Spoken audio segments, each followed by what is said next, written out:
Hello and welcome to another edition of fully narrated gameplay. This is a ranked game that takes place near the Platinum Gold border. We're playing Master Yi in the jungle against a jungle Vi.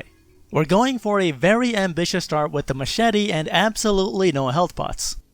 We open the game by racing out toward the river brush with a trinket, hoping to fend off against an invade.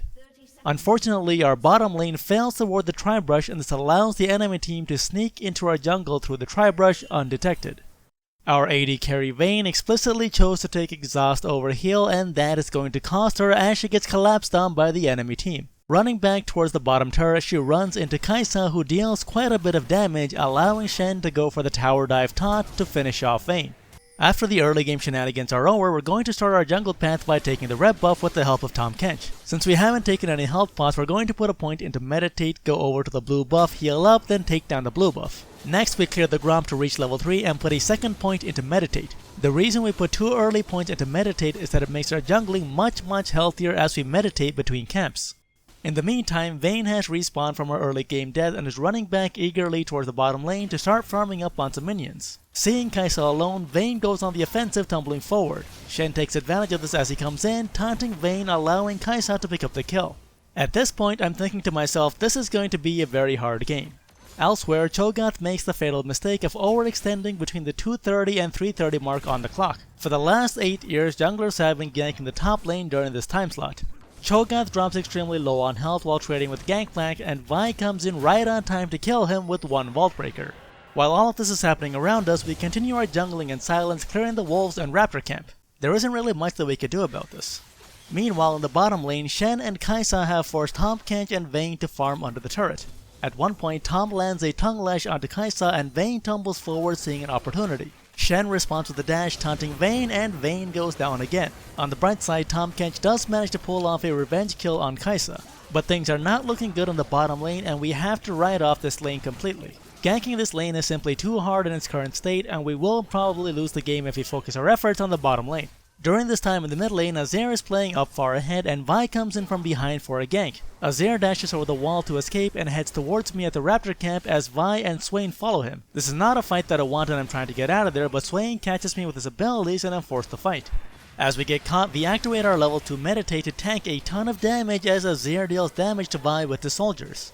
Picking up the kill on Vi, we walk away with double buffs. Going back to jungling, we're going to clear the Krugs, then recall to buy some items, and head towards the topside jungle to clear the Gromp that should be respawning. And as we head towards the top side of the map, we're going to keep an eye on the top lane to see if there is anything that we can do to help Cho'gath. Cho'gath finds himself pushing up in lane again, so this time he's going to ward the nearby river brush, and this reveals a zombie ward. We expect that this is the only ward in the river brush, so we're going to take the blast cone over the wall as soon as it expires and go for a gank on the top lane. Once Gangplank gets close enough, we activate Ghost and chase down Gangplank with the combination of red buff and glacial augment, slowing him down, allowing us to kill him. We took a lot of damage during this gank and normally would have to recall, but thanks to the 2 points that we put into meditate early on, we are able to heal back to high health and keep on jungling. We clear the wolf camp, the raptor camp, and then head back over to the red buff at the 7-minute mark. Now as we start the red buff, there is one important thing that we need to point out that our team would not be aware of. If I'm back at the bottom side buff that I started at the 7-minute mark, then it's also very likely that Vi too is at her bottom side buff at the 7-minute mark. As we're thinking about this, the enemy support Shen goes through the backside of our jungle and ganks our Azir in the mid lane from behind. Luckily for us, Azir manages to escape here. With the enemy support Shen in the mid lane, our bottom lane sees an opportunity and they push forward, advancing on the enemy Caccia. Knowing that Shen is heading back towards the bottom lane and that Vi is in the bottom side of our jungle, we hang around the Krugs knowing that shit's about to go down in the bottom lane. Our bottom lane is pushed too far and overextended, so we ping them to retreat immediately as Shen and Vi are on their way. Shen is the first one to come through the river brush, and I know that he will not be alone, so I start heading towards the bottom side of the map. A short while later, Vi arrives through the river brush with her blue buff, confirming everything that we predicted so far. Vi goes all in on Vayne, activating her ultimate, but Tahm Kench manages to save her, taking her to safety. Shen was in position to dash and land his taunt on Tahm Kench, initiating a fight for his team. By simply showing up in the bottom lane, we act as a deterrent against a dive despite how far ahead the enemy bottom lane is. We recall the base to buy some more items and head out onto the rift once again. Now take note of how I decide where I'm going. We don't go running off to any overextended lane and try to force a gank. The lane conditions could have changed quite a bit by the time that we get there, and we could end up wasting a lot of time. Instead, my focus is to head towards the part of the map where my jungle monsters have respawned, and I will gank a nearby lane if it looks like it's in a good position for a gank. And so as I'm heading towards the topside jungle to clear the Gromp and wolves, I see that Cho'gath is in trouble in the top lane.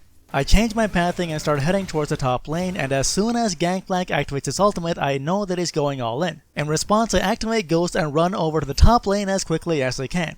Gangplank sees me come into the brush, but he comes a bit too close, and this allows me to get on top of him with Highlander. The slow from Glacial Augment combined with the red buff allows me to take down Gangplank despite the enemy Shen's efforts to save him with his ultimate. After the kill on Gangplank, we go back to jungling as normal, taking our blue buff and clearing the Gromp. And then we head over to the wolf camp where we run into the enemy Vi. Vi does have the advantage here with the red buff and higher health, but the moment we start going into meditate, she gets nightmare flashbacks of what happened earlier and flashes over the wall to escape. We'll chalk this up to a small victory and keep on jungling. I'm not going to finish clearing the wolf camp in case Vi comes back with her mid laner. Instead, we are going to clear the raptor camp followed by clearing the Krugs and then recall the base. Given that we saw the enemy Vi on the top side half of the map, it's very likely that she will make her next move on the bottom side half of the map. And so coming out of the base, instead of heading back towards the top side jungle, we head straight towards the bottom side of the map. Sure enough, the enemy Vi shows up in the bottom lane. The last time Vi tried to go all in on Vayne, Tahm Kench managed to save her. So this time Vi makes the correct choice of going all in on Tahm Kench instead. This doesn't really get them anywhere and my bottom lane is able to escape, but Cho'gath makes the fatal mistake of teleporting into the bottom lane, forcing a fight that we did not want. The result is that both Cho'gath and Vayne get killed unnecessarily. I arrive a bit too late, and the best that I can do is to slow down the enemy Kai'Sa with Glacial Augment. The enemy Vi turns around to peel for Kai'Sa, and we manage to pick up a kill on Vi. We then meditate to tank some damage, then Alpha Strike onto a nearby minion to escape Shen's taunt and get away safely. Unfortunately, Shen and Kai'Sa do manage to take down Tahm Kench, and we end up going 1 for 3. Cho'gath's teleport successfully deterred the enemy team from going all in on Tahm Kench, and it would have been perfect if he had cancelled the teleport. His mistake was not realizing that our bottom lane is too far behind to turn around that fight. Back to jungling as normal, we're going to clear the red buff, then head down to the bottom lane and place a control ward in the Tribrush. Notice how 3 players on our team have control wards. Do make an effort to purchase these regularly and place them where you think they are needed. The next critical moment comes when we run into the enemy Vi in the bottom side river. We're not quite ready to go all in, but we're going to hang around the area, and we notice that Azir is closing in from the top side. The moment we see Vi use her Vault Breaker on the Scuttle Crab, that is our go signal to go all in on Vi, knowing that she has used up her only means of escape. Azir makes his move immediately and knocks back Vi with his ultimate into us, and we're able to take down the enemy Vi. And now we take the free dragon. At this moment, the enemy team makes another major mistake. The fact that Vi has died on the bottom side river and the announcement that the blue team has taken the dragon has gone out, this should make it obvious that several members of the blue team are near the dragon pit. And this makes it a very dangerous time to go near the dragon pit. Kai'Sa misses all of these obvious signs and walks towards the dragon pit anyway, putting herself in danger. Shen blows his ultimate trying to save Kai'Sa, but even that is not enough. Tahm Kench manages to catch Kai'Sa and release her back towards his team, and with the help of Vayne and Master Yi, they're able to take her down. With Kai'Sa dead, we're finally able to take the bottom lane turret, then head back to base. Once we're back in base, we've got our Blood Razor and Gunsoo's Rageblade. We're now going to start building a bit tanky, starting with cloth armor as we build towards Ninja Tabi. This cloth armor alone is about to do quite a bit of work, but we don't quite realize it just yet. Coming out of base, it looks like Cho'gath is in trouble once again as he's running out of mana, so we head towards the top lane as fast as we can to take down Gangplank. As we come into lane, we activate Highlander to cut off Gangplank from reaching his turret. But it looks like Cho'gath has things under control as he eats up Gangplank with his ultimate. It would have been nice to get the kill on Gangplank, but we'll have to settle for the turret. Vi shows up to defend the turret, and I'm a bit hesitant about trying to take it down with Vi present, but Cho'gath assures me that we can take it down. And so we take it down together without drawing any tower aggro as Vi unloads all of her abilities on us. Following this, we use the fully stacked Rageblade to take down Vi. As we walk away from this, Gangplank uses his ultimate in an attempt to kill us, and we see just how low we dropped during this fight. It's safe to say that the single piece of cloth armor that we bought went a long way towards keeping us alive during this fight. With the enemy top lane and bottom lane turrets down, we now have to focus our efforts on the mid lane where the enemy team is making a push.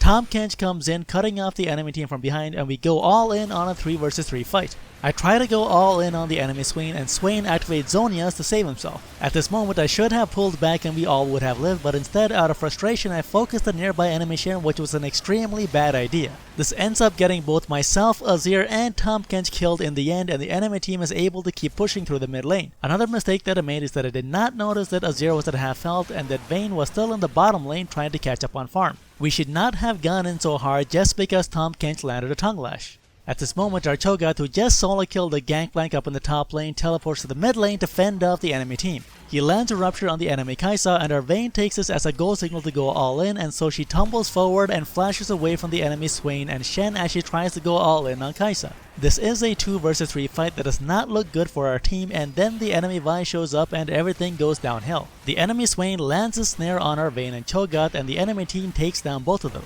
Things are looking really good for the red team right now, but the game is much closer than it looks. With most of the team dead, there's not much that we can do as the enemy team goes to take the Rift Herald. In the meantime, we clear out our bottom side jungle. There is a huge minion wave coming towards my bottom lane that we can farm, but instead I'm going to siphon it towards my AD carry. Our AD carry Vayne was feeling extremely tilted, and this was a quick and simple way to improve team morale. As the enemy team makes their move towards the Dragon Pit, I head over to the top lane where with the help of Azir we take down the second top lane turret while the enemy team gets the dragon.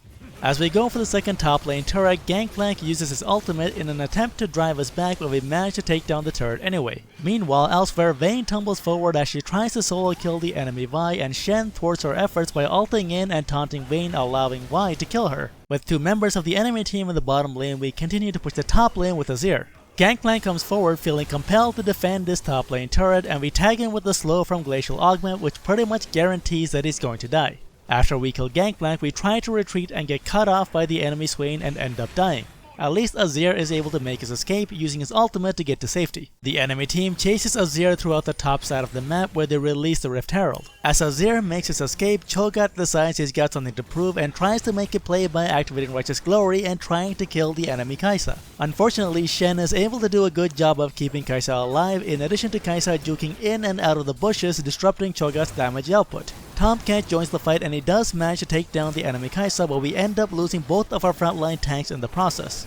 With Cho'gath and Tahm Kench dead and Vayne still farming minions in the bottom lane, Azir and I are not able to stop the enemy team from taking the top turret.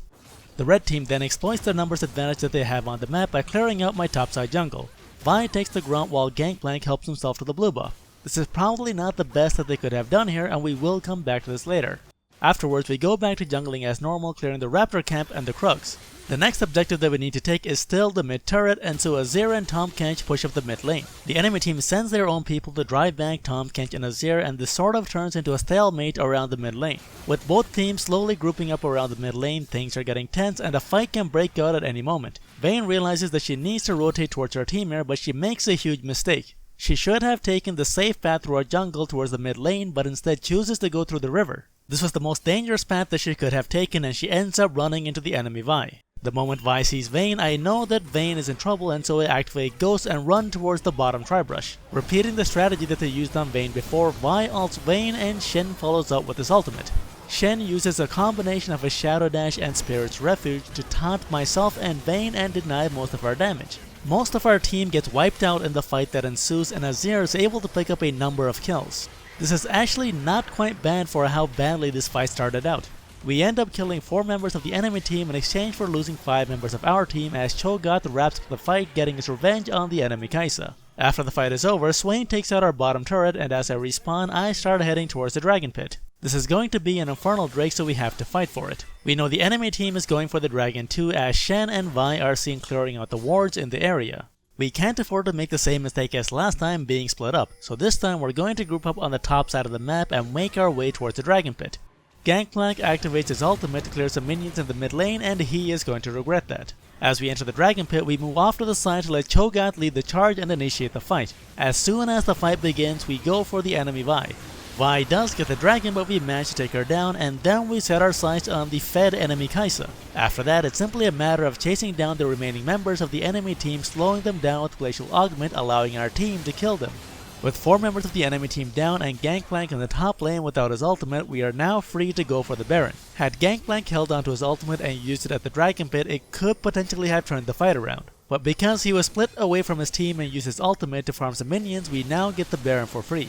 With the Baron secured for our team, we can now make the final push to close out the game. Now my team is recalling to buy some items and make the final push, and I should be doing the same thing too. But I'm so close to having a Guardian Angel that I go back to farming minions in the top lane, trying to get the gold that I need to go back and buy a Guardian Angel. Unfortunately, by the time I'm ready to recall, my team has pushed up the mid lane and they are making their push with the Baron buff. It is simply too late to recall, since if my team fights and dies here while I'm back buying a Guardian Angel, then it is my fault for throwing away our team's momentum. As we take the second turret in the mid lane, Cho'gath lands a rupture and initiates the teamfight. The enemy team does take down Cho'gath here, but he manages to kill the enemy Vi before he goes down. I arrive extremely late to the fight and dive straight onto the Gank flank in the back, which turns out to be an extremely bad idea as I get blown up instantly and die. As I'm dying here, I'm thinking to myself that I've screwed up really badly and this is the moment where our team is going to lose the game. But instead we see an amazing play from the last person that we expected it from. The AD carry Vayne, who was the first person to die on our team because she chose to take exhaust over heal. The Vayne who played aggressively in lane despite being behind, tumbling forward, getting herself killed over and over. The Vayne who was always in the wrong place at the wrong time and always getting caught out and dying. The Vayne who said she was feeling tilted and she kept dying over and over.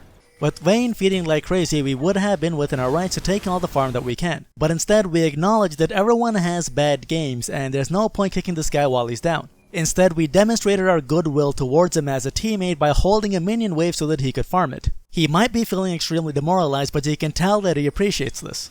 As for dying in this late game teamfight, Vayne enters a one-on-one with the enemy Kai'Sa, who is massively ahead. Vayne condemns Kai'Sa back at the exact moment that Kai'Sa dives onto Vayne with her ultimate to finish her off. Following this, she tumbles perfectly to dodge the enemy Shen's taunt and finishes off Kai'Sa. With Kai'Sa dead, Vayne takes out the enemy Shen as Azir cleans up the rest of the fight. And with the enemy team wiped out, Vayne, Azir, and Tahm Kench advance on the enemy Nexus to take it down. The key to winning this game for the blue team was that while everyone might have been thinking it in their heads, no one actually attacked Vayne over her poor performance this game. Had we been attacking Vayne throughout this game, she would have been in a deteriorated mental state and she would not have been able to pull off this play. Now let's talk about what the enemy team could have done differently to win this game. There was a moment during the game when the enemy team killed Cho'gath and Tahm Kench and they had a massive advantage.